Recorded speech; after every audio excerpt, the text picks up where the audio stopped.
social aspects of communication can refer to stereotyped or repetitive patterns of speech. Like I'll have some clients who will just repeat the same word over and over and over again. Um, Making inappropriate remarks. I feel like I smile at this one because I'll use the F word pretty frequently. So if I use it today or curse some other word, um, please don't be surprised. That would be an example of it.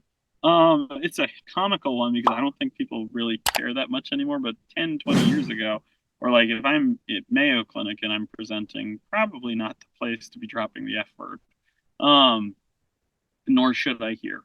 Um, but anyways, right? Like I hold that because it's a really great example of an inappropriate remark because of the timing, right? Timing is one of those real challenges having autism, I think.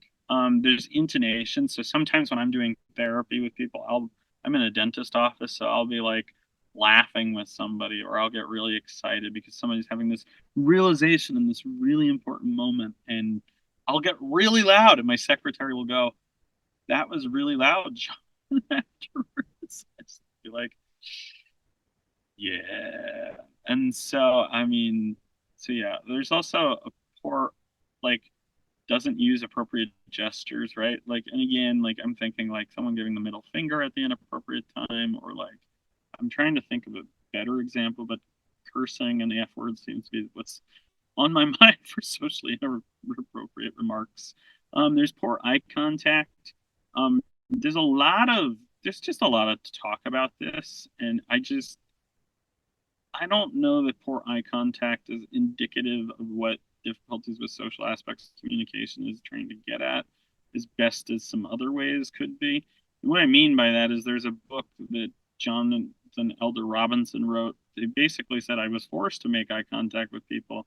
And so I've heard behavioral analysts talk about how we don't do that anymore because that's really traumatizing to our autistic clients. And I think it's good that the field of ABA is evolving that way. There's also some Native American cultures where like they don't make eye contact out of respect. And so there's like cultural dynamics that we now know. I mean, you got to remember that these things were created in the late 80s, early 90s. In the late 80s, early 90s, politically and socially, were a very different time than today. Like we didn't have gay marriage. We didn't have I don't so many things we didn't have then that we have now.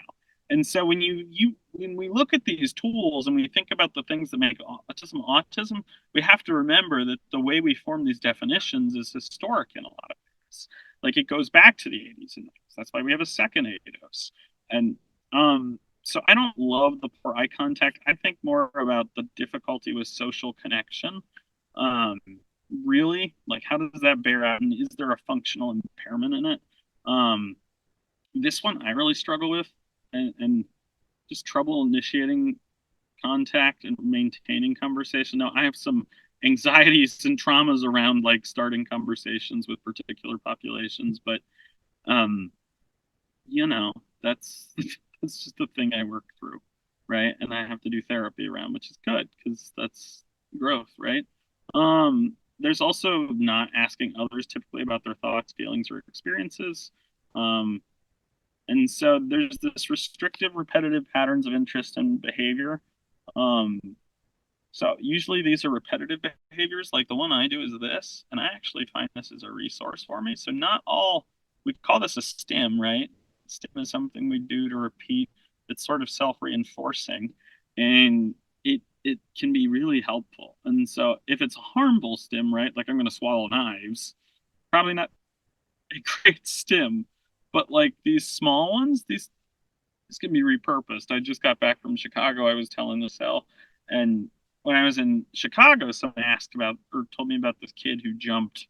Right, he loved to jump around, and he said it like gives him life to jump like that. So they would like have him go into a separate room to do that, and it killed him inside. But it's also society, right? There's this sort of notion that autism is like a beautiful and wonderful thing, and it's hard living with autism. And I just own that. Like I'm not I don't I buy into the medical model, but I'm also a social worker, so strengths medical model is pretty okay in our world.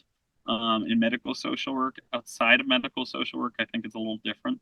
So it's really hard because I see life through a social work lens, which is we look for the strengths and inherent abilities of a person first, and then we look at limitations. Whereas I think other disciplines like psychology or LMFTs begin with deficits and then maybe late, or like special education especially, like look at deficits. And that's not to say every special educator is that way. It's just, again, in like I listened to Stephen Shore on Friday give an example of a kid who's non-speaking, um, like blowing up because they were just listening to this whole meeting where people talk only about what they couldn't do. And I think that sort of response that we need to focus on strengths is really a response to the examples he's giving. A lot of which I like in my career span of 10 years doing this, being a therapist and a social worker, like have witnessed, have sat in schools, like have sat in IEP meetings where this was exactly the case. There's also these restricted interests, right? So like we think about like kids loving Legos is probably the easiest one. Like, and my kid loves Legos, but I think about these patterns of ways of like organizing the world that are really helpful to regulation and self-regulation. That's why I think things like stimming are resources.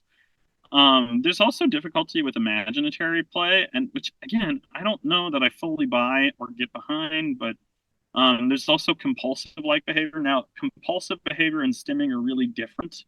Compulsive behavior, like there's no research, like there's no rule in the DSM that says you can't diagnose a person with autism if they have OCD. But when I'm diagnosing, if they have OCD and they haven't done an evidence-based treatment, I will not proceed with diagnosing autism until they've done.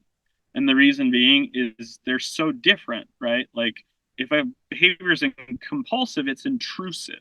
It takes something from me to do it, but I have to do it to satisfy this thing that is just reaching and uncomfortable versus like a stimming behavior, which is much more along the lines of it's self-reinforcing, it's helpful, it's pleasant. So I tend to the things can look really similar, but are really different in my mind.